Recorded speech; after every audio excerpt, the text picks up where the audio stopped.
Hey gang, this week's episode is brought to you by 417 Helmets. It's collectible helmets and more. Mini football helmets from just about every dead and forgotten football league you've ever heard of. Also, mini baseball helmets from the Negro Leagues, as well as custom helmets. You want your business or your organization represented in a cool mini helmet format? Hey, check them out. 417helmets.com. Promo code GOODSEATS for 10% off all of your purchases. And now, here's our show. After we finished camp in Rough Acres, and we was in shape, we was ready to play. We had a successful season. We had a real good season, you would say. 1963 wasn't merely a good season. It was the most successful in Chargers history. With the speed we had with Allworth and Norton and Dave Steidel, we had fast receivers all the way across the field, and we could really stretch them out. Probably had more speed than any other team I'd ever played on. That receiving talent was harnessed by Rote, a 13-year veteran quarterback who the Chargers signed after winning his rights in a coin flip. Tobin was probably the element that made our team a championship team. We had a lot of young, great football players, and Tobin had a stabilizing effect on the team because he was so mature. I can remember when he was, at the time, he called all the plays. They weren't sent in. And I remember the first couple of games we played, and Tobin would call a play, and I'd say, man, it's never going to work. And lo and behold, 15, 20 yards. After a while, I was like, whatever Tobin calls, we're going to do it. In the title game against Boston, the Chargers would not be denied. On the second play from scrimmage, Keith Lincoln exploded for 56 yards. And the biggest rout in AFL championship game history was on. The greatest thing about it, I thought, was we got off to a quick start, which changed what the Patriots could do to us, and they had to get out of their game plan to try to play catch-up ball with us. And I think that's what got the momentum going for us and allowed us to get that somewhat easy victory. Lincoln totaled 349 all-purpose yards, as San Diego came as close to perfection as any football team ever has. It was just one of those days. Everything went right. Keith Lincoln accounted for more than 200 yards. Our passing game went well. I don't think there was any real phase of it that we were disappointed that we gave him 10 points, to be honest with you. The third time had proven to be the charm. At long last, the Chargers were champions of the American Football League. Welcome to Good Seats Still Available, a curious little podcast devoted to exploring what used to be in professional sports. Here's your host, Tim Hanlon. Well, hey there, everybody. How are you? It's your pal, Tim Hanlon. It is Good Seats Still Available, the curious little podcast that is devoted to what used to be in professional sports. Thank you for finding us. We always appreciate your patronage of this little show, and hope the holidays are going well for you. We are going back to the mid-'60s this time around, and it's the American Football League, which we love to no end. The most colorful of professional football leagues over the... Look, there's plenty of colorful football leagues over the years, right? But the AFL, unique and special in our hearts. So let's set the tone here. The topic du jour is the AFL version of the then known as San Diego Chargers. This is a little bit of a tale, of course, of the time of them in San Diego in the AFL, and a little bit of understanding of the Chargers saga, obviously living now in Los Angeles and sharing a SoFi Stadium with the Los Angeles Rams and all that kind of stuff. But back in the day, right, the 1960s in the AFL, the San Diego Chargers were one of the more dominating teams, shall we say, in the AFL. Not the most per se, but certainly always competitive for sure. The clip you just heard sets it up. And the narrator, the unsung hero of a lot of NFL films of late, arguably the inheritor perhaps of some of the John Facenda voice of God kinds of things. His name is Jim Birdsall, if you didn't know that. He's also the voice of CNBC, if you watch CNBC during the days. Jim Birdsall, I think he's in Kansas somewhere, if I'm not mistaken, but a longtime narrator for a lot of NFL film stuff. That was from 2000, I think it was 2009. NFL Films 2009. The clip was from The Complete History of the San Diego Chargers, which is already out of date, the title, all of it, right? Because there's been a lot of stuff that's happened since then.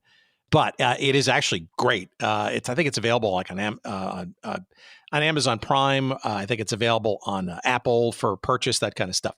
But in order, you heard the voices of some of the more famous members of that 1963 AFL champion San Diego Chargers team: Paul Lowe and Tobin Rote, Lance Allworth, Keith Lincoln, and Chuck Allen, and it's a really great film. If you're even moderately interested in the history of this franchise now domiciled in Los Angeles.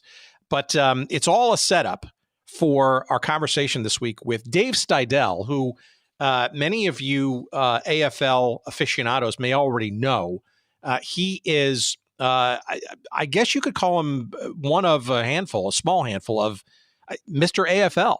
He's got a whole bunch of different books out. He contributes to the Remember the AFL website that's out there, and there's a bunch of other sort of places where all those memories are found.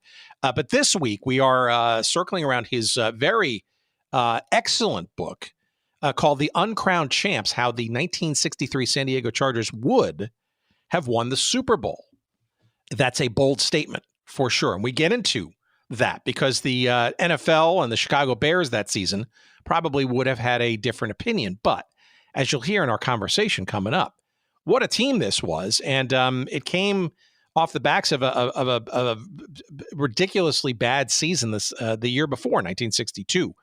And we get into sort of how the head coach at the time, Sid Gilman, the legendary Sid Gilman, got his boys into shape in preseason and then some for a breakout year for sure. And if you're a Chargers fan of today, you'll know that was the last time, the only time, that the San Diego Chargers ever won a championship of this kind. The AFL champions, 1963. It's still remembered by this franchise, and was arguably the pinnacle of their glory days. A lot of good stuff that happened since then, for sure, on a lot of different levels, but not the championship.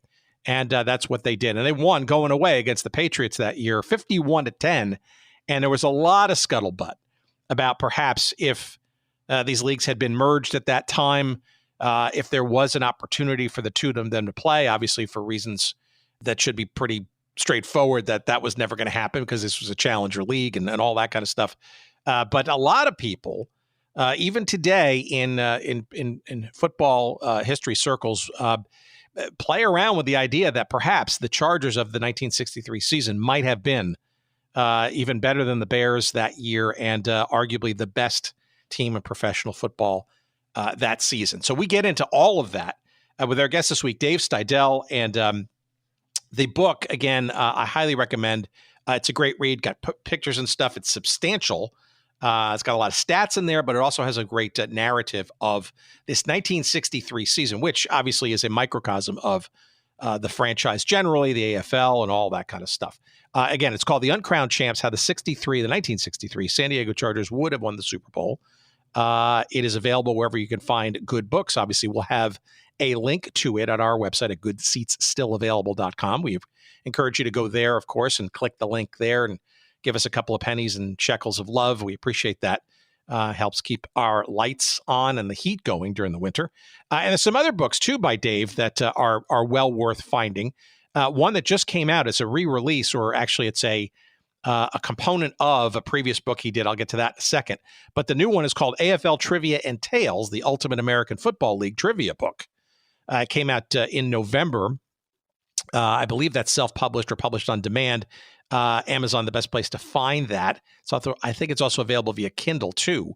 Again, we'll have a link to that one. But that itself is a spin out of, I would argue, his most seminal work, Dave's.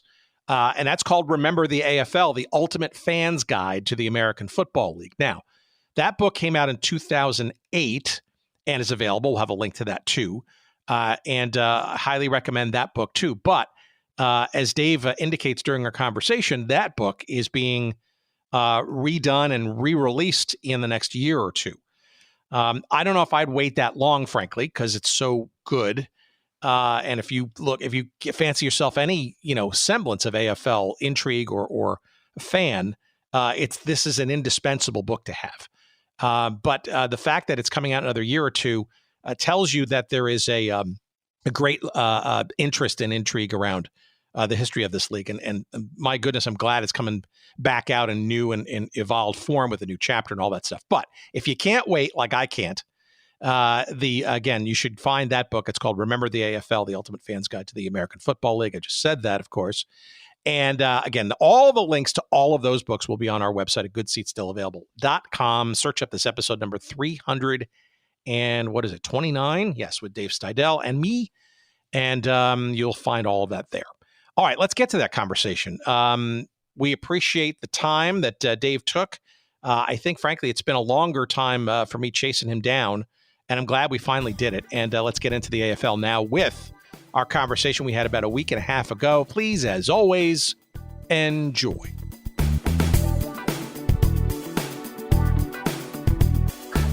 Why don't you tell our audience what else you do relating to the league that the Chargers were part of? Because this is not just the only thing you're interested in when it comes to stories like this.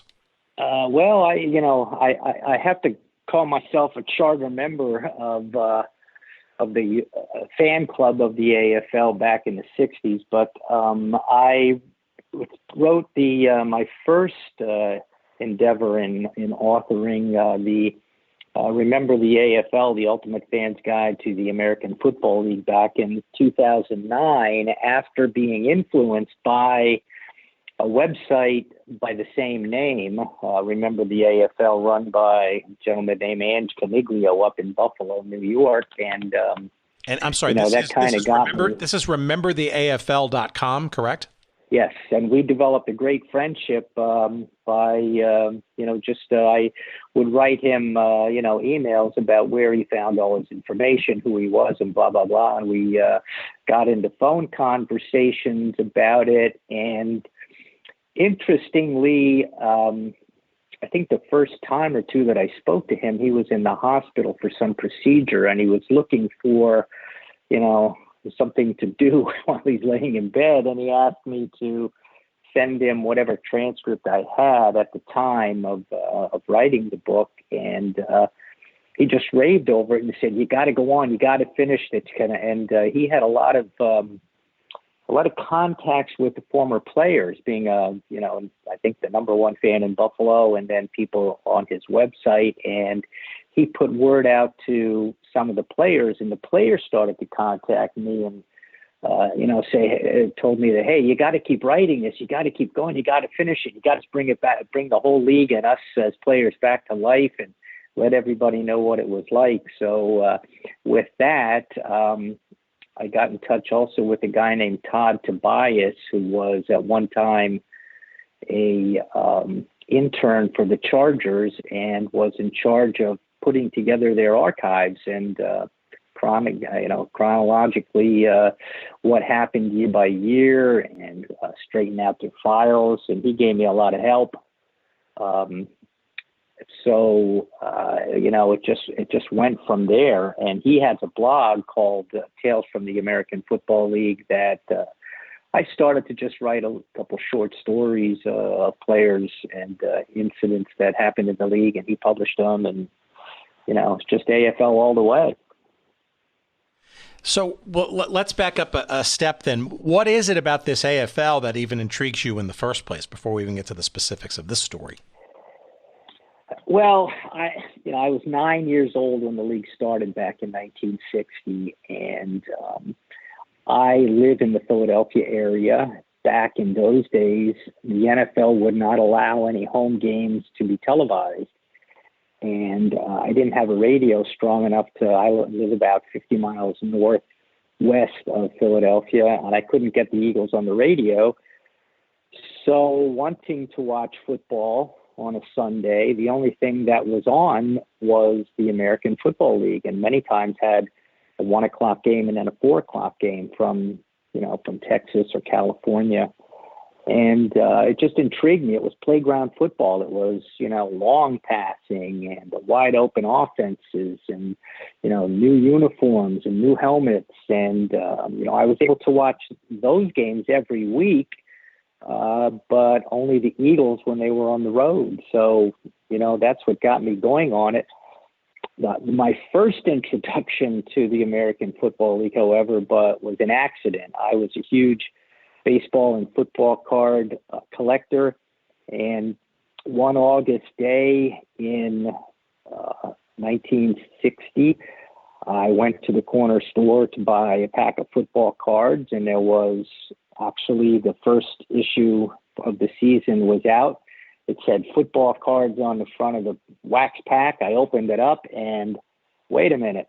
This wasn't Jimmy Brown and Johnny Unitas and Tommy McDonald of the NFL. These were guys named Abner Haynes and George Blanda. Who the heck were these guys? They were in college uniforms, and Denver Broncos, Houston Oilers.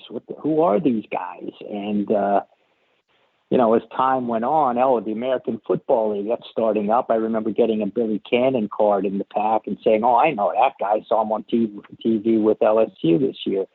And from that point on, I was like intrigued about and inquisitive about what this league was all about. I started watching them on TV. This was back in the day. This was part of the TV broadcast that they had on about the league. I couldn't even watch the Eagles from St. Louis when they played the Cardinals or whoever they played unless my dad would go up onto the roof and turn the antenna to get that third station, ABC at the time, in clearly. So, unless we did that, I couldn't watch a football game on Sunday if the Eagles were at home. So, finally one day my dad said, "Look, I'm not going to go up on the roof again and turn the channel. Just watch what's on." And that was the American Football League. And from that point forward, I was in with both feet.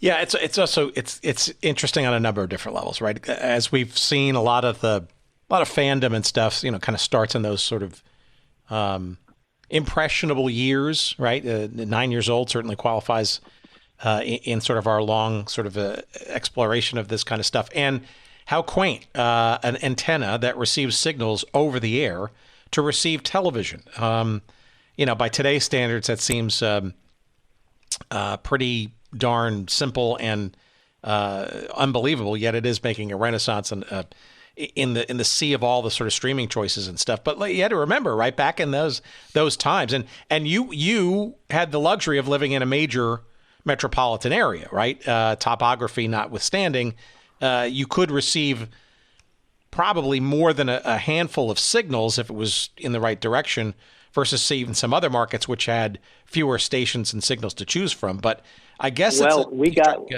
CBS, NBC, and ABC. CBS was the NFL channel, and that came in fuzzy. So we really only got two, and I could watch the Eagles on CBS through a snowy screen. So, it wasn't clear. When it got to ABC, that was the clearest station, so it came in. But of course, it was black and white. The cameras were pretty far away in whatever booths they televised from. So, you got two stations good, and if you turn the antenna, as I said, on a given time, you might get the third one, but then that would make CBS or ABC a little cloudy and fuzzy. So it wasn't the best of times, but it was the beginning stages of football on TV, and we watched what we could. Sure, and an AFL fan in an NFL market, that's an interesting dynamic too. I wonder how, as a kid, how you related to other kids who might have been football fans. Were there other AFL aficionados too, or did you find yourself that be a lonely exercise for you? I would say that was, we were certainly in the major minority of AFL. Even some teachers who I would talk to later on when I got to the high school years about the AFL, they would say, basketball on cleats, they don't do anything, and they would say, guys like little Mike Garrett can make it in that league. They'd never make it in the NFL, and it was always, as Chris Burford, the Chiefs wide receiver back in the day, when I spoke to him, he said, trying to get the league credibility was like pushing water uphill. So, you certainly had to do a sell job. Sure. So, all right. So you're becoming an AFL guy. All right. So then tell me then what about this particular story, the 1963 season, and this team then known as the San Diego Chargers? We'll hopefully have another conversation more just generally about the AFL and all its goodness and stuff. But I'm really intrigued as to sort of why in your adult years, as you think about things to write on, recollect, out, focus your energies towards, why this team in this season, amidst this AFL thing, which was, 10 years of interestingness on a larger scale? Yeah, that's certainly a good question. I was vacationing on the beach in New Jersey. So back in maybe, in 2013 in that time frame. And I took a book that I had just purchased called the World Champion 1963 Chicago Bears. Great football team. Didn't score a whole lot, had the monsters of the Midway. I think they had 4 or 5 guys on defense make the All-Pro team. They left up 10 points a game through 14 games. And it was a good book, but it kind of hit home a little bit and rubbed me the wrong way, calling them the world champions, because that was, 3-4 years before the first AFL NFL championship game, which then became known as the Super Bowl. And I thought, as good a team as the Bears were, and I really liked the Bears, I had to contest the world championship-ness of it and tell the story of a team that even sports writers in the day who gave the AFL no credibility or credit about anything thought that this Chargers team was pretty doggone good. They had the number 1 ranked offensive team, the number 1 ranked defensive team. They had players like Lance Allworth and Paul Lowe and John Hadl and, Keith Lincoln, who could score from anywhere on the field and often did. Ernie Ladd and Earl Faison, both 6'5" and 6'8" defensive linemen. People need to know about them as well as the Chicago Bears and what might have happened had they played against each other. As a matter of fact, after the Chargers won the 63 championship over the best defensive, one of the other best defensive teams in the AFL, the Boston Patriots, by a score of like 52-10 or something in that frame, they could have beaten the Bears, is what people like Otto Graham and other sports writers, Sports Illustrated, were talking about. But the game never came into being because there was no contract, even though Joe Frost, the commissioner of the AFL, and Sid Gilman, the coach of the Chargers, wrote letters to Pete Rozelle, NFL commissioner, and George Halas, coach of the Chicago Bears, that they'd like to play them, to see who was the better team. Of course, they knew that was never going to happen, but it was just their idea of saying, hey, we think we're as good as you and we think we can beat you. And from that point, I said, I've got to tell that story. So I got in touch with a couple contacts with the Chargers to see if I could find where some of the players were and living and their numbers, so I could call them and possibly interview them. And it worked out pretty well. So I thought, people should know about this team as well as the Bears. Well, okay, so I think a lot of people sort of, recognize like the latter 2 or 3 seasons of the AFL, right? That overlap, that sort of slow burning merger, the idea of the Super Bowl that Lamar Hunt created, thing that sort of allowed the two leagues to essentially get to that best of, if you will, or the two champions, and then obviously melding into the NFL circa, once 1970 came along. But I think a lot of people may sort of lose track of the fact that, within the AFL itself, there were a number of teams that stood out and had multiple championships and successes and runs and stuff. And it's interesting that you focus on 1963 for the Chargers, because based on my research, right, 62, the season before, they were absolutely the opposite direction. And yet in the 63 season, really not only broke out and won the AFL championship, but they were competitive the following two seasons as well, making it to the championship game in both of those seasons as well, losing those both to Buffalo, as a matter of fact. I guess what I'm trying to get at is why this one season and this particular team versus, say, the 2-year run of the Houston Oilers in 60 and 61, or the Buffalo Bills in 64 and 65. Those, to me, from an outsider's perspective, might stand out as being, those might have been a bit more, I don't know, memorable and or more colossuses, I guess, or I'm just curious why this particular season and team. Well, the Chargers were in 5 of the first 6 AFL championship games. People don't realize that. In 62, you're right, they had a dismal season. They were 4-10. They also had 9 starters out for more than 2 or 3 games at a time, including Jack Kemp, their starting quarterback. So that in itself brought about a big change. But to go back to your original question there, in 1960, the first year of the league, the Oilers beat the Chargers and the Eagles beat the Packers. The Packers only lost in a championship game during the Lombardi years. In 1961, the Oilers won again, but the Packers crushed the Giants like 37-0.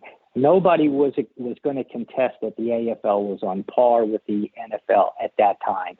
The Packers were in a league by their own. They lost 1 or 2 games a year. Could the AFL teams have beaten the teams such as the Bears or the Lions or the Cardinals or the Redskins at the time? Maybe. In 62, again, the Packers beat the Giants in the NFL championship game. And again, nobody was going to say that the AFL team could beat the mighty Green Bay Packers. That all changed in 63 when the Packers lost the Western Division to the Bears. I think the Bears maybe lost 1 game and tied 1 game during that season. But the Chargers were breaking records for, offense at the time. And it actually caught sports writers' eye to be covered to say, hey, this is a pretty good AFL team. It's not the Jets and it's not the Broncos, who haven't had a winning season in the first 4 years, but the Chargers were the glamour team of the West Coast, the whole Hollywood aura about them, even though they moved from Los Angeles to San Diego by that time. So that was a team that caught everybody's eye. Were the Bills in 64 and 65 good teams? Yeah, especially 65. They were more like an NFL team with a big defense and a running offense than any other AFL team. But again, the Packers were the champions in 65. The Browns upset the Colts in 64. This just seemed like the year that everybody was saying, okay, there could be parity here for the top couple of teams in the AFL with the NFL.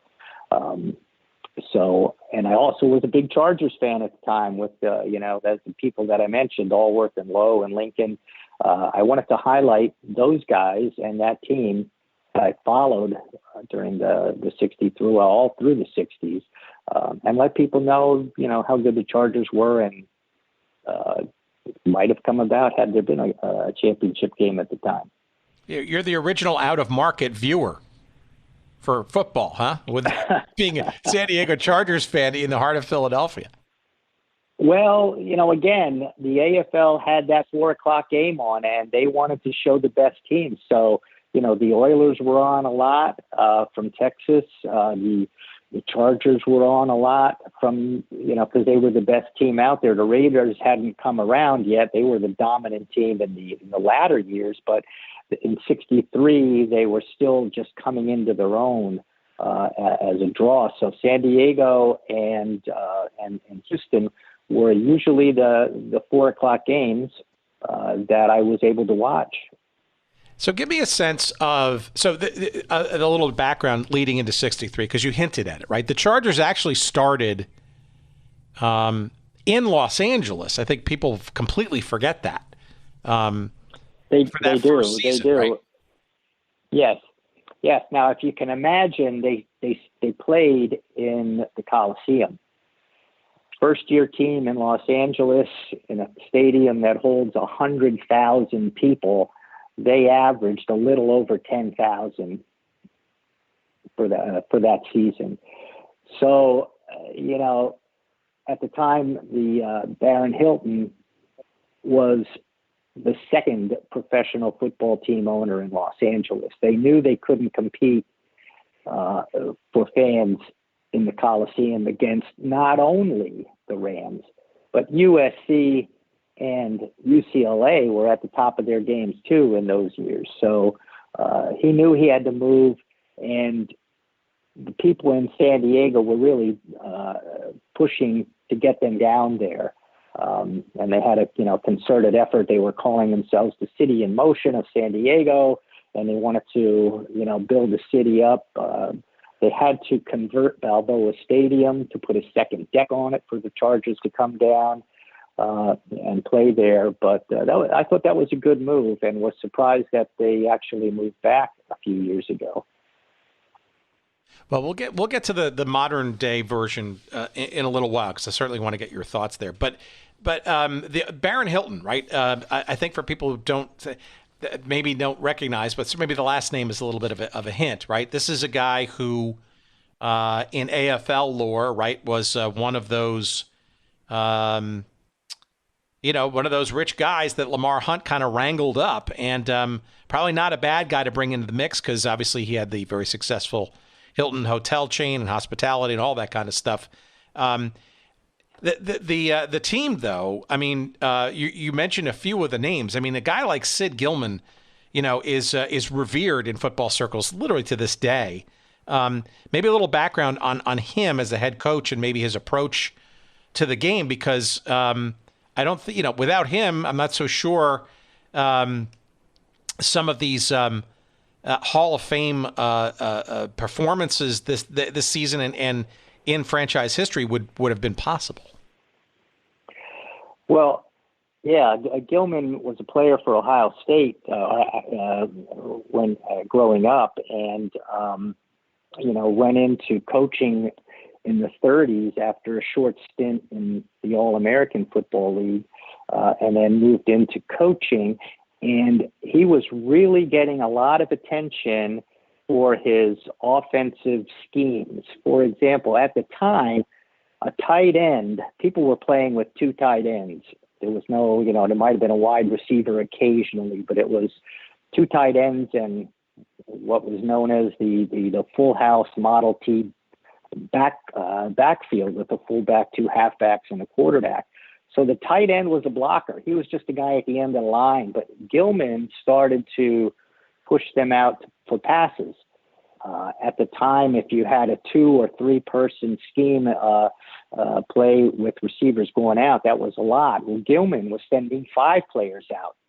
His 2 tight ends, 1 or 2 of the backs, maybe all 3 of the backs. And he was really pushing a lot of passing. As a matter of fact, as a young coach, people were coming to his lectures and his practices to see what he was doing, because he was getting a lot of notoriety with his teams starting to win when he took them over. So, through the evolution of that, the Rams, who were one of the star teams of the 50s, started to have a downfall, and they were looking for a new coach, pushing for a lot of retread coaches who had been for one team and fired and looking for work. But The ownership of the Rams took a flyer on Gilman, and he made it to the championship game his first season there in '57. But by '59, he had kind of worn out his welcome, and they were starting to lose, and he ended up, being fired himself.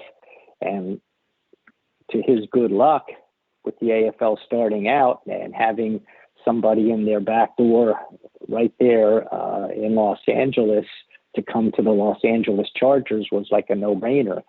So he brought his whole staff, which included people like Jack Faulkner, who went on to coach the Denver Broncos, people like Chuck Noll, who went on to cover, get some rings in Pittsburgh, and also Al Davis, who went on to own the Raiders after, building them into a Super Bowl team. So, he knew what he was doing. And even years after he retired, was the offensive guru for the Eagles in 1980 when they went to the Super Bowl. So, the league had credibility, but the writers were kind of being not paid by the NFL, but they were really NFL oriented. And, it was like starting a roller derby team in a town. Who's going to go see them? This is, a Bush League organization, and they won't even be around for 2, if they're lucky, 3 years, because that was the way upstart leagues were going at that point. Yeah, and also too, San Diego was a city on the rise, and as we've learned on many different occasions, right? The ultimate expression of majorness or major cityness, right? At that time, and arguably still today, on a whole different level, is having a professional sports team or a set of professional sports teams to sort of legitimize your growing metropolis as being a major league city, right? So even in Balboa Park, right, charitably, a cozy, still exists today, a cozy place to watch a game. But, by the end of the decade, right, the success of this team led to literally the creation of what for many years was a great stadium in what then became Jack Murphy Stadium over the years. Yeah, and as they moved forward after the Chargers were in the championship game in 60 and 61. 62, they had the downfall of tons of injuries. And then they were in the championship again in 63, 64, and 65. In the hunt in 67 and 68 as well. But because of all of the injuries that they had in 62, Gilman was going to take another approach to 63. He felt that the players were, going to practice in their summer training, and then going to the beach or going to the movies at night and just going out and living normal lives. And he saw that after 62, of course, he saw that as part of maybe a distraction to the players. So he was looking to take them out of town for their preseason training. And that's when he found the infamous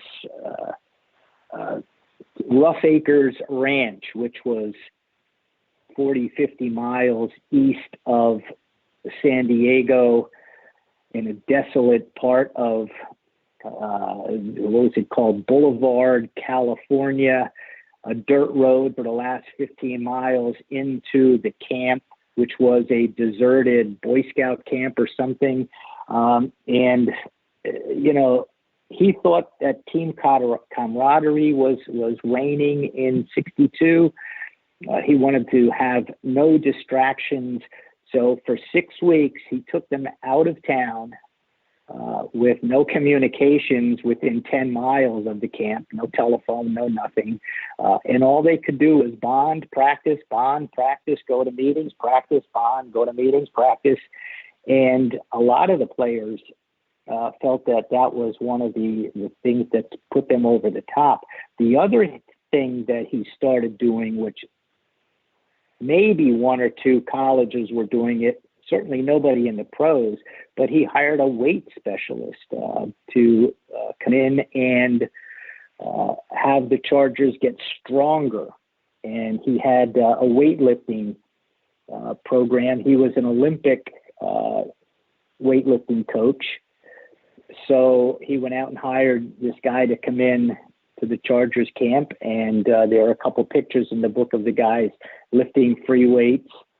And the other thing that he started having them do was taking these little pink pills, as the players called them when I interviewed them. And the little pink pills were some kind of, a steroid that they were told would make them recover from practices and injuries faster, and also make them stronger and faster on the field.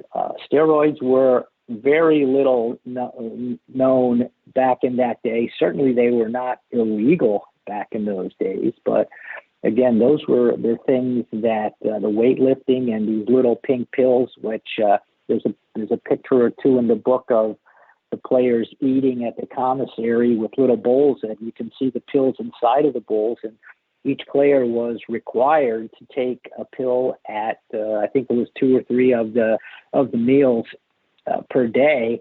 Now, a lot of the players didn't know what they were and didn't even ask what they were. They either took them or they spit them out, as some players told me they did, because, one of the players got a hold of a doctor and asked what they were. And, the doctor, not really knowing a whole lot about the pink pill back in those days either, said, well, they're going to give you, your breasts are going to be enlarged and you're going to look like this and that and stop growing hair. And there wasn't a lot of research about the stuff at the time. So, some of the players spit them out. Some of them didn't. They were certainly fined if they were found out not to have taken it. I think one of the players told me one time that, back in these days, for exhibition games, as they called them back then, they got $50 a game. And one time he went in to get paid, and Coach Gilman said, rumor has it you're spitting your pills out. I'm fining you $50. You didn't get paid for last week. So, times have changed a bit. So do I have this right? It was essentially compulsory at the beginning, but players kind of over time during preseason kind of revolted or pushed back on it, and it became more voluntary. Is that right? Well, after 3 or 4 weeks, the players got together and had a meeting with the coaches and said, look, this is what we know about it. You haven't told us much about it. Some of us are not going to take it. Others, if they choose to, that's up to them. But they stopped making it compulsory. After a few weeks, one of the players who was a rookie in '63 said, hey, look, I was coming out there to make a team. I was a rookie. I had a challenge to get a spot on the team. And I wasn't going to say, no, I'm not doing that in management's face. So I just did what I was told to do. And, he said, if they told me to get a haircut and shave my head and do everything else, he said, I was doing it because I wanted to make professional football, and this was my only chance I was going to get. So, yes, in the beginning it was compulsory, but after a few weeks they kind of lowered their regulations on taking them. And some people have said that the Chargers were good because of the steroids. I don't believe that, because I think anybody who researched it afterward will tell you that after 3 or 4 weeks of taking steroids, there's not a whole lot that's going to happen. Intriguing. Well, it's certainly that's really interesting, and you go into the book in some fairly good detail about sort of I guess the tone, I guess, which was set up. I mean, there's some great pictures in there too of like what life on the ranch was and all that kind of stuff. I mean, that sounds like, that sounds real old school, right? I mean, it's like we're going to cut you off from everything else. By the way, we also we got a system, including pills. It seems like I'm gonna call it a cult per se, but clearly it seems like a well thought out plan by the coaches to create some kind of dynamic where, it's almost like basic training, if you will, versus a preseason. Yeah. And a lot of players, a few of them did say it was like being in the Marines again, which they thought was a good thing. The other thing that Gilman did with his team was to integrate them and not worry about what religion, color, college differences they had. He said, look, if you're an offensive lineman, you're gonna room with an offensive lineman who I tell you you're gonna room with, and that's gonna be it. There's gonna be no discussion. And the players actually said that helped them get together too, because they could, they were living with each other side by side. It was, African-American player and a white player in the same room. It was, maybe a Jewish guy and a Catholic guy in the same room. But that kind of stuff went by the wayside. It was, we're the Chargers. That's who we are.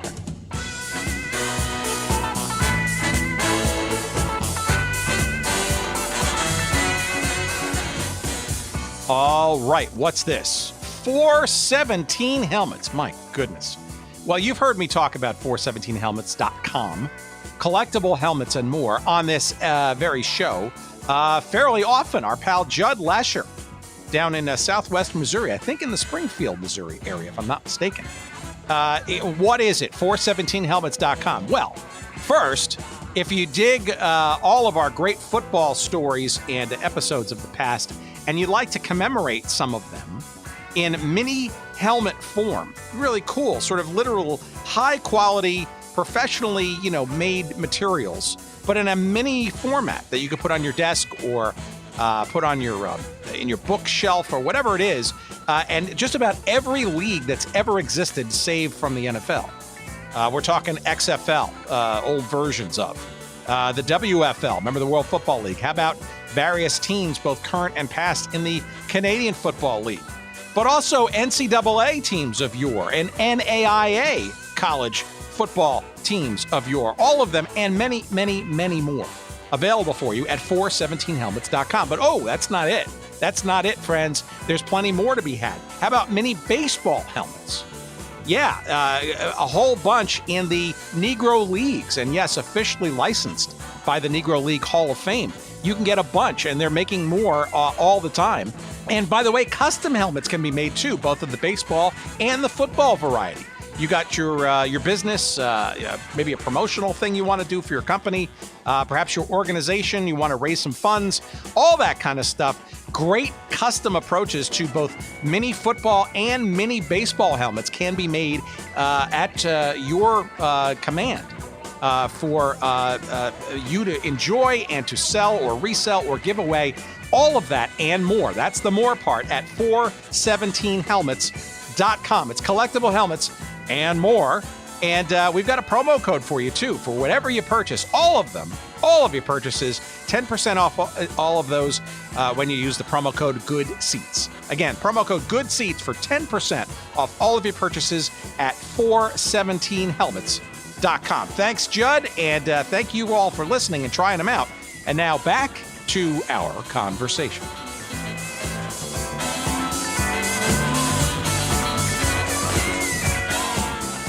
How about some of the players?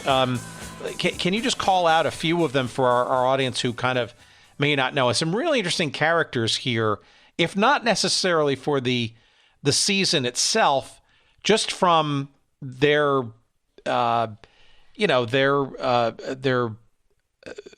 the things that they did afterwards or for other teams, or like a Paul McGuire, for example, is a name. I remember literally from watching ESPN and USFL games and stuff as a broadcaster, but he was a punter for this team, not necessarily a good punter per se, but some really interesting characters on this team, both play-wise as well as personality-wise.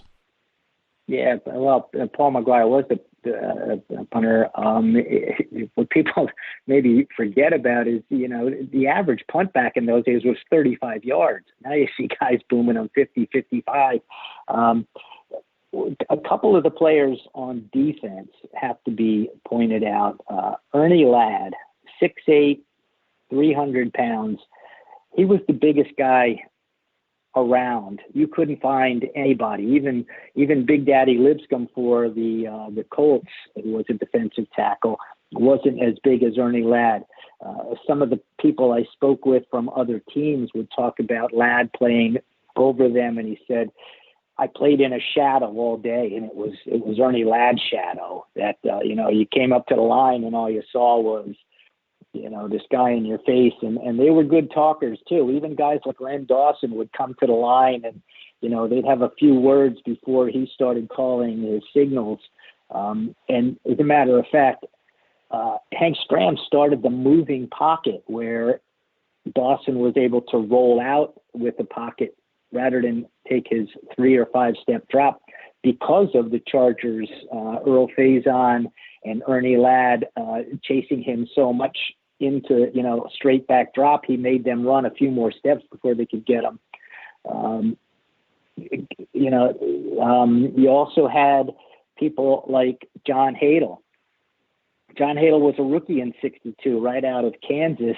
And by the way, I'm sorry, let me interrupt you for a second. It's so funny because you look back at John Hadl. I don't think I've ever heard anybody in our explanation ever refer to John Hadl as a rookie. Right? In my mind, he was always like 45 years old and whatever. But it's comical to me that you say that. But of course, got to start somewhere.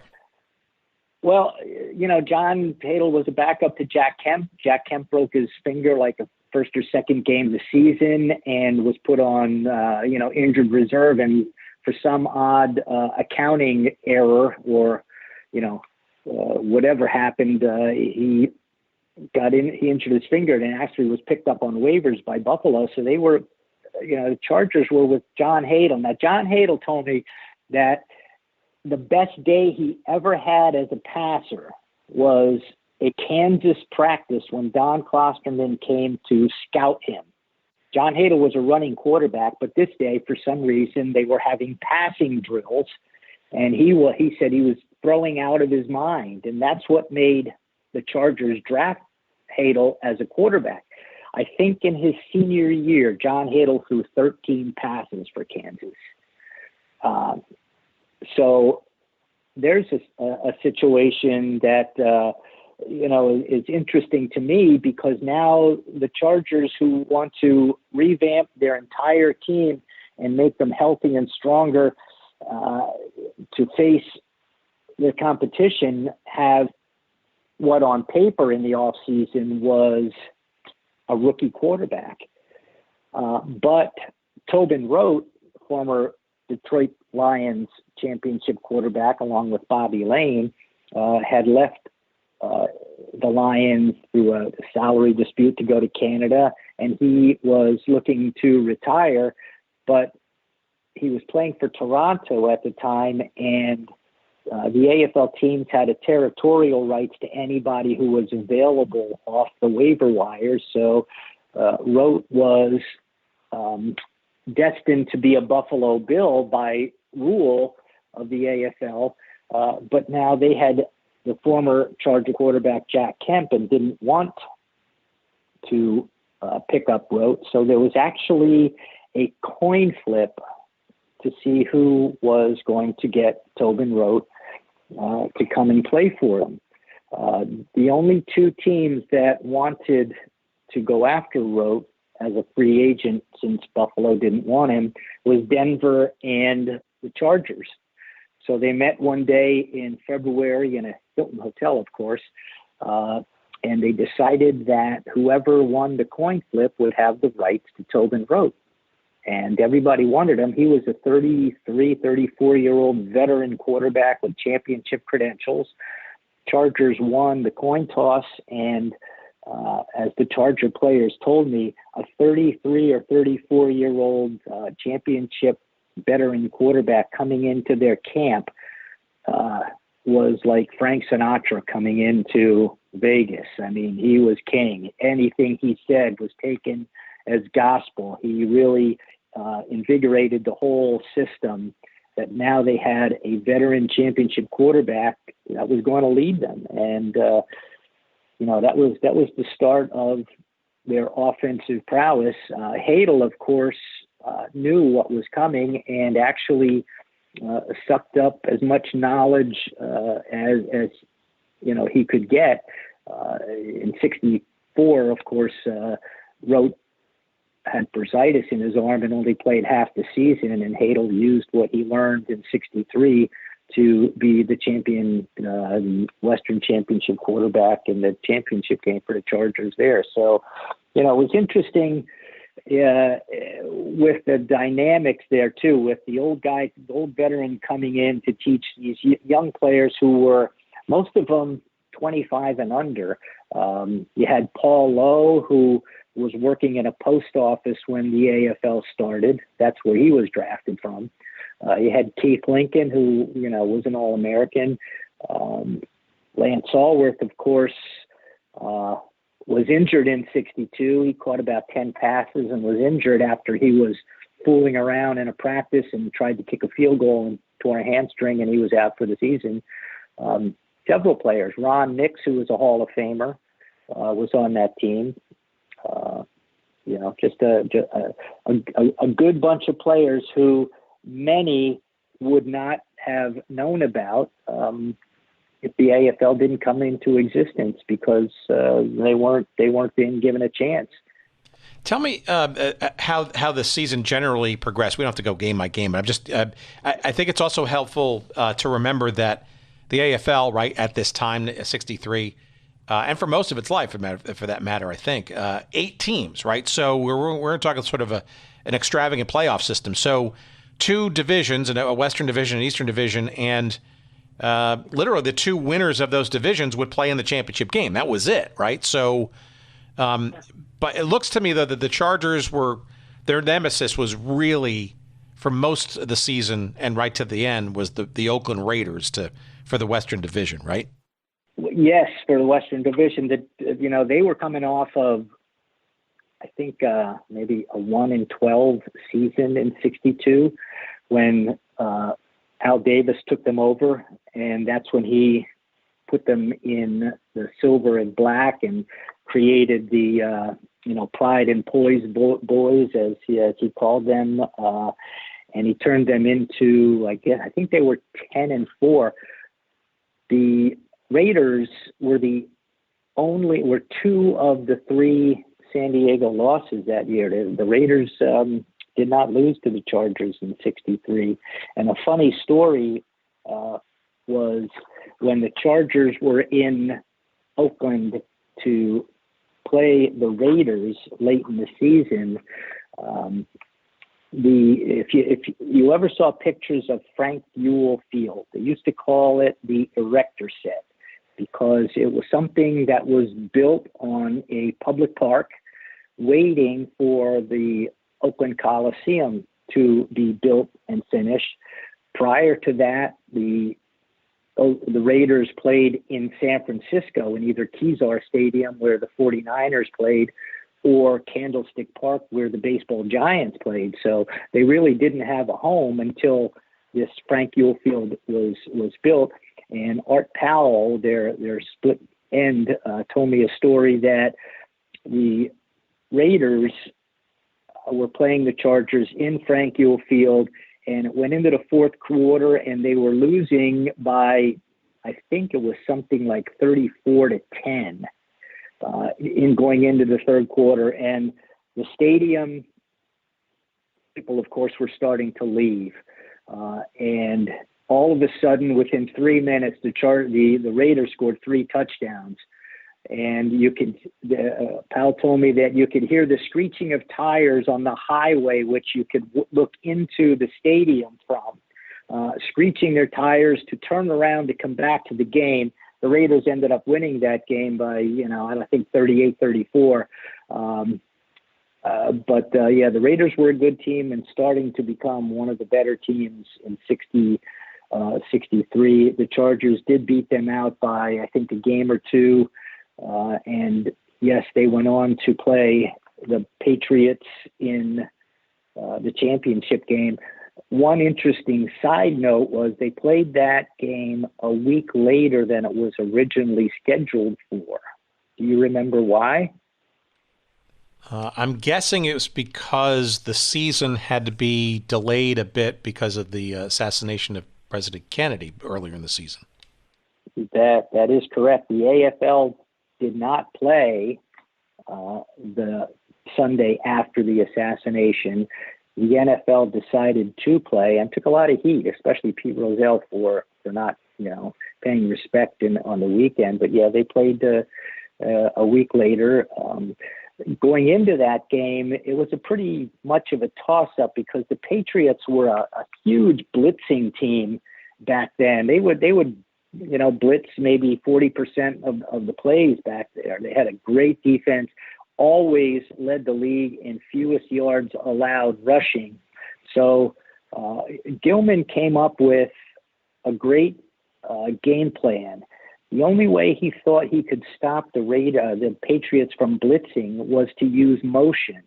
So on most of his plays, he had either Lincoln or Lowe, his setbacks, moving in one direction or another. Now, when that happened, one or two of the linebackers had to take them because, there were only 4 defensive backs. They all played pretty much man-to-man 90% of the time. Nobody ever thought of using a nickel or a dime formation back in those days. So the linebackers always covered the setbacks coming out of the backfield. And so he decoyed them a lot with motion and trap plays.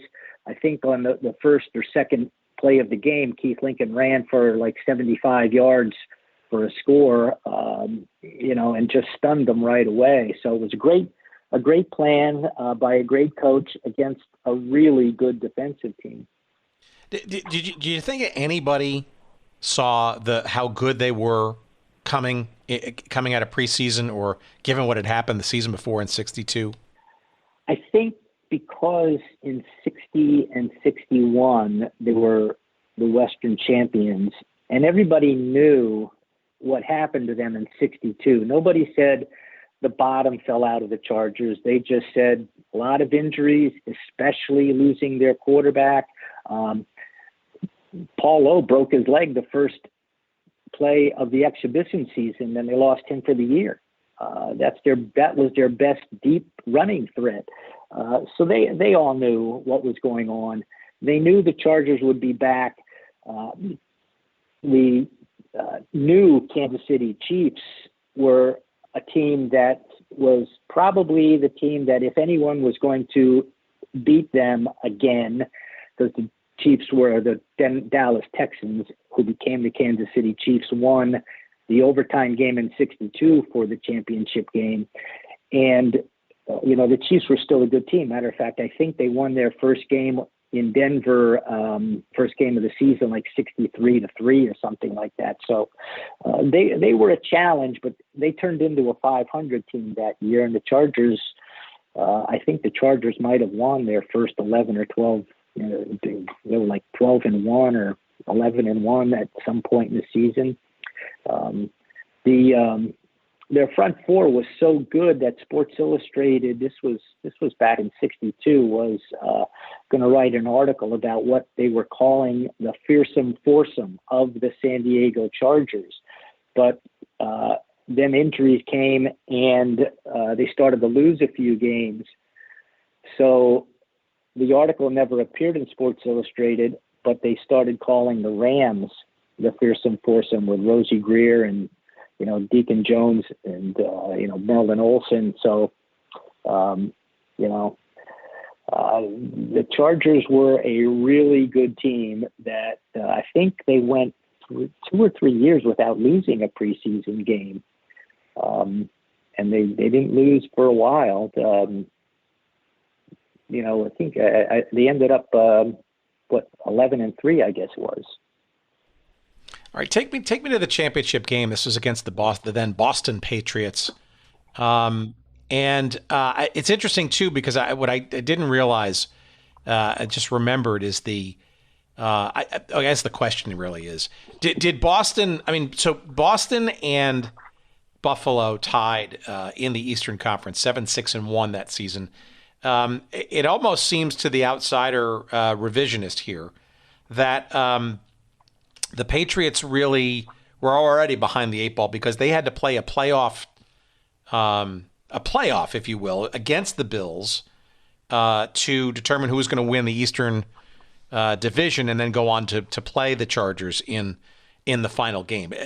Is there any credence to that? Do they have a disadvantage for having to play an extra game within their own division to kind of settle who is going to play the Chargers in the final? It happened one other time in the AFL, and that was the final season when the Chiefs had to play the Raiders in a playoff game, and then the Chiefs beat the Raiders and then went on to win the Super Bowl. So playing that extra game, I don't know. They played it in the snow. I know that. It was a couple inches of snow on the ground when the Bills and Patriots played. So there wasn't much offense. But again, I think the Patriots came in, they had, Gino Cappelletti as a wide receiver. They had Babe Parilli at quarterback. They had, Ron Burton as a running back. They had a good offense, a very good offensive line. Their defensive front seven were very good, but they had some holes in the secondary. The Patriots, for some reason, had a pass defense that was not a lockdown type defense. And some people felt that opposing teams passed more on the Patriots than any other team because they knew with the front seven that they had, especially their front four, they couldn't run on them. So they were running less because they couldn't run, and they had to pass more. So, it made the secondary vulnerable, of course. And the Chargers had a good game plan with their motion, with their decoys of trap plays coming through. Really, really good game plan is what took them to the end. I see here that the Patriots passed 29 times for 189 yards, and the Chargers only passed for 173 yards, but they ran for well over 200 yards, I think. So just when you think you have the best defense in the front, a couple of different moves and a couple of holes that ended up, I think Chargers had, 3 runs for over 50 or 60 yards during that game. Well, okay, so they won going away, right? 51-10. It wasn't even close. It was like 21-7 just after the first quarter. It was 31-10 at halftime, and Boston didn't even score in the third and fourth quarters, right? So, right. So a dominating performance, and that on the back of a tough divisional victory over Oakland, and an 11-3 or 10-3 regular season, or 11-3. So where does then the comparison to the NFL, and the idea of, could they have been, better or beaten the Bears from the NFL that season? Because I'd have to think that every season the AFL would probably want that narrative out there going, geez, if only we could play the winner of the NFL this year and really prove that we might have been the better team this year. But why the Chargers in 63 versus, say, any of the other AFL seasons, and not including the ones, obviously, when they were actually playing the NFL in the Super Bowl? Well, I think people thought that the Bears were a very limited offensive team, and that as good as they were on defense, that they really didn't have the speed the Chargers did on offense to keep up with them. The Bears had Bill Wade, who was a decent running quarterback, not a great strong arm as a thrower. His best receiver was a young Mike Ditka. His wide receivers were a guy named John Farrington. Nobody out of Chicago ever heard of that guy. Johnny Morris, and the running backs were Willie Gallimore and Ronnie Bull. Nobody, I don't think any of their runners were in the top 10 of the NFL in running. Bill Wade was certainly one of the people who were in the middle of the pack as a thrower. And their defense, of course, they relied on their defense. They, giving up only 10 points a game on average was really a lockdown. So, but again, people felt that the speed of the Chargers was not to be compared to, the monsters of the Midway. So it became a story that, hey, this team in the AFL is something different than we've seen before, and I think they could have beaten the champion because it wasn't the Packers.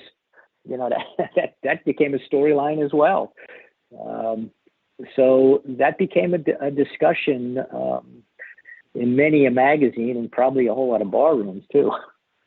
No, it's interesting stuff. And obviously there are computer simulations out there and all that kind of stuff. And there's a whole sort of, subgenre of sports history about, what if, and not only what if like a certain player had not been injured or whatever, or a situation had changed. But, of these teams, especially in competitive leagues, right? In hockey and basketball and, all these, the AFL, arguably the original modern challenger league. I'm sure there's a hefty bit of a barroom bets for those of a certain age where some of the AFL greats could and look now harmonized, right, in the NFL, right? I mean, the absolute absorption of all the stats and all that kind of stuff, right? I mean, that's the ultimate high praise. But I guess for those first years when they were directly competitive with each other, and certainly probably at least the decade of their eventual merger or amalgamation right into this AFC thing, I'm sure there has always been sort of this conjecture, and I'm sure it's gotten less so over time, about how good, how equal, and potentially how much better an AFL squad, a player, a scenario was better than that of the NFL. Yeah, and, some of that was media driven because people who wanted to read about the AFL couldn't find anything to read about them because, I did kind of a informal research on just a magazine like Sports Illustrated where, the first time that a AFL player was on the cover of Sports Illustrated was 5 years into their existence, and the NFL at that point had like 20 covers. So, just that kind of comparison was like, the AFL people. Interesting story. When I was trying to get my first book, Remember the AFL, published, I was calling around to publishers and, they were asking questions. And I remember one of them said, well, what's the book about? I said, the AFL. And he goes, well, that's not old enough. I said, what do you mean? It was the 60s. He goes, arena football was back in the 60s. And I said, you don't even know about the AFL. So, yeah, I guess that acronym, right, to a certain generation is already been usurped, right? Yeah, well, I was on a radio show a couple of years ago when the Chargers book came out, and I started talking about the history of the AFL. And, the host of the show, I mentioned that the Chargers were going back to Los Angeles, and they said, what? The Chargers started in Los Angeles? So, the people just didn't know about the American Football League unless you were in, like myself, I guess, in the, renegade league, something new, something wide open. And again, a lot of people felt that, the wide openness of the AFL brought in a lot of younger fans compared to still the 3 yards in a cloud of dust. I remember reading a quote by Vince Lombardi by saying, football is a man's game and it's a knockdown game. And unless you can run, you're not a real football player or a football team. Gilman and some of the other AFL coaches came in and said, we don't want to give you the same thing the NFL has because they're successful, they're good. We're going to give you a different product and we're going to pass. And, it became known as, basketball on cleats to a lot. But just to give you some statistics here, In 1960, the passing attempts for the NFL were 26 a game and the AFL 33 a game. The running in 1960 was 32 a game for the NFL and 30 for the AFL. So it wasn't like it was basketball on cleats where it was playground football and everybody was passing on every play.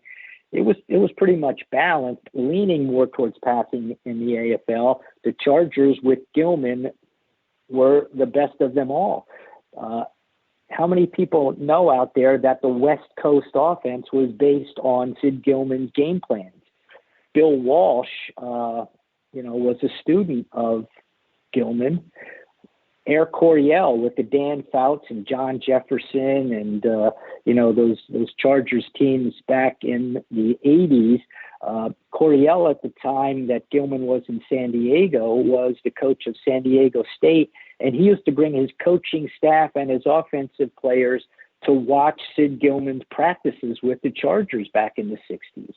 So, this guy Sid Gilman, who came in and developed his game plan that he took out of his own mind and made a name for himself in colleges, really was the boilerplate for the AFL, and hard to believe, people are still using his offensive plans today. So let me use that then as the segue to sort of our cul-de-sac here. What of the Chargers franchise after the merger and now domiciled in Los Angeles? This still, after all that history, still remains the 1963 championship season, the only championship that this Chargers franchise has won, and that San Diego, frankly, has had on a professional level. What do you think of the franchise now, its current state, its shared arena in Los Angeles, and having gone back to Los Angeles under odd and strange circumstances and ownership? Any thoughts about the modern day version of the Chargers? And by the way, how much reverence have they given to this championship season? That's a good question. I don't see the Chargers enough to know anything about what's going on with them. So I couldn't even comment on that. I know that in the late 60s and early 70s, of course, in 69, Gilman started to get ill and did not finish the season, and then resurrected himself in Houston a few years after that. But ownership kind of was their demise. There was some talk of their influence of drugs back in the early 70s, whether that was part of the reason of their demise also. I know in 69 they started to go downhill, and then there was a run for a while, I guess, until Tomlinson came and, they were rejuvenated a bit. They did honor the 63 team back, I think, in about 13. Because there was a chapter in the Remember the AFL book that I did about the Chargers championship season that they wanted to use in their program to honor the 63 team. But other than that, I haven't stayed in touch with enough of the Charger people to know what's happening with them today. But I think what I learned over the years in my research for all of both books was that anything that happened in the 60s with these AFL teams was thrown into boxes, uncatalogued. I remember speaking to a front office person, a PR person for the Jets back in maybe 2008, and they said, we have an attic full of pictures and history stuff of the Titans of the early 60s and the 60s Jets, but it's all thrown in boxes, and somebody, in the building we use. And I even offered to come down on my own dime and do some research and catalog all of their stuff for them if they would let me use some of their pictures and information, and they just weren't interested. They really didn't care much about what happened in the 60s with the AFL. Yeah, I guess that's where I was sort of going, and I always try to sort of end these conversations around that, and it tends to sort of circle around how much or how little do the current versions of these teams, if they have been previously domiciled or they still live on, how much reverence and or remembrance has there been? I do know that this team has been sort of in the quote unquote ring of honor. I think the reference that you're talking about, a number of years ago, right? So there's clearly, and it's also a little different, I guess, in this case, in that the Chargers were in a league that got fully absorbed or merged into the NFL. So, and there's been a retrofitting of that history.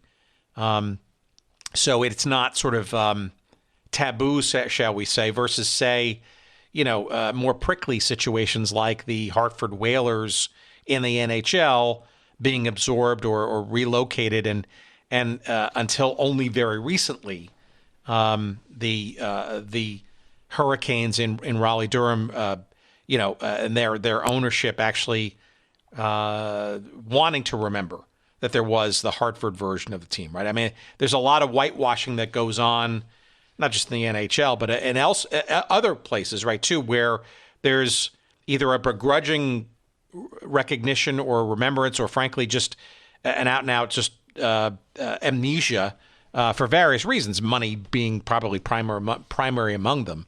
And that's the stuff that gets us kind of steamed, right? Because it's like, it's not old men yelling at the clouds, but I think it's to understand that there were teams in previous incarnations, or there was a history to a franchise that was before all of what you're experiencing today. And in this case, even more important, because it's the only championship in the lineage, right? Why would you want to forget that or sweep that under the carpet, right?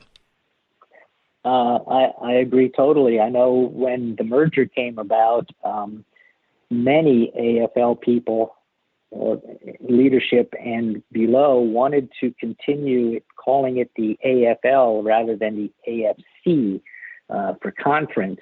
You had the American League and the National League and Major League Baseball, but not the AFL and the NFL in pro football. It's the AFC and the NFC. There was a lot of people that didn't like that happening, and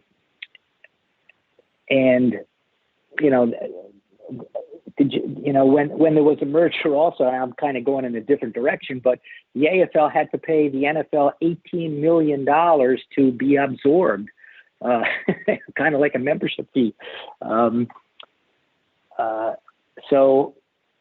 Moving to San Diego, becoming who they were, the San Diego Chargers. Remember that in 60 and 61, the Chargers lost the championship by a touchdown or less. In 64, they played the Bills without Lance Allworth, who got hurt in the last game of the season against the Raiders. They had their quarterback Tobin Rote with bursitis, so they were, putting him back in occasionally. Keith Lincoln, with the hit from Monty Stratton, which they call the hit heard around the world. He almost buckled Lincoln in half with the tackle and put him out, after the first quarter. So, there was a lot of people there who said, if they would have had Allworth and Lincoln for the whole game and Rote with a strong arm, it would have been a different turnout, possibly. And then the next year in 65, they got shut out by a really, really good Buffalo Bills team. The Chargers, why didn't they win it anymore? Could have been a different whole story for them, being the team that the Packers were in the 60s.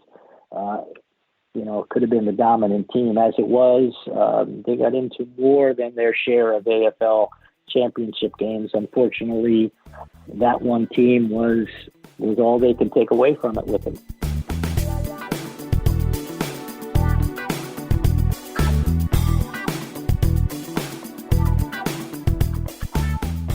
All right, our thanks to Dave, and long live the American Football League. The books must get.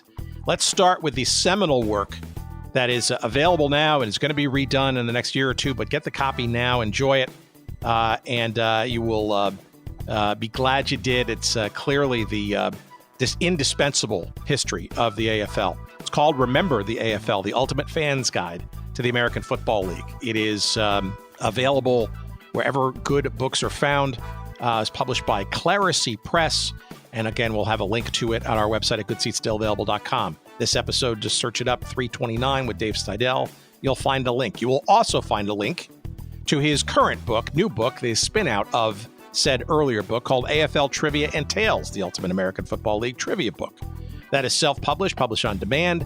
That's through Amazon. Again, we'll have a link to that on our website as well. And, of course, if you're intrigued with the story that we just spent a good hour plus on, you will love this book about the San Diego Chargers of 1963. It's called, again, The Uncrowned Champs, How the 1963 San Diego Chargers Would Have Won the Super Bowl. It is published by Sports Publishing Incorporated, and all those versions and then some are available not only on Amazon, but again, through our links on our website, which is, once again, say it with me, shall you, will you? GoodSeatsStillAvailable.com. You'll find all of our episodes. We post them there. You can stream them there, all that kind of stuff. Of course, the best way to get our show every week and make sure there's a topic or something that you're interested in, just follow us or add us to your various favorite podcast feeds or players or whatever, however you ingest podcasts. We're there. We publish every early Monday morning, generally, without too much variance to that schedule. And of course, if you like what you hear, please rate and review us wherever you can. 5 stars, always appreciated. Constructive commentary, especially if it's helpful and positive. We love that too. That helps our algorithms for other people to find us, and we appreciate that to know. And we also appreciate when you send us email of happiness and encouragement. We're at hello@goodseatsstillavailable.com. You'll find us on various socials. We're on the Twitter X thing at goodseatsstill. We are on the Instagram thing at Good Seats Still Available. You'll find us on Facebook also at Good Seats Still Available. You'll find us on YouTube also at Good Seats Still Available. We'll see what social looks like in 2024. I think we're going to rethink some of our various platforms. But if you follow us there, we appreciate that as well. Our thanks once again to the great Jerry Payne of Jerry Payne Audio Excellence. He's the main man for this show to get the pieces together, and we could not do this thing without him, and we could not do it without you, our very awesome listeners. We appreciate all your words of encouragement, and we thank you tremendously for supporting the show in whatever way you can, and hopefully we'll give you a few more ways to do that in the new year of 2024 to come. Happy holidays, everybody. More to come. Stay tuned. Watch your feeds. Thank you for listening. Take care, and bye.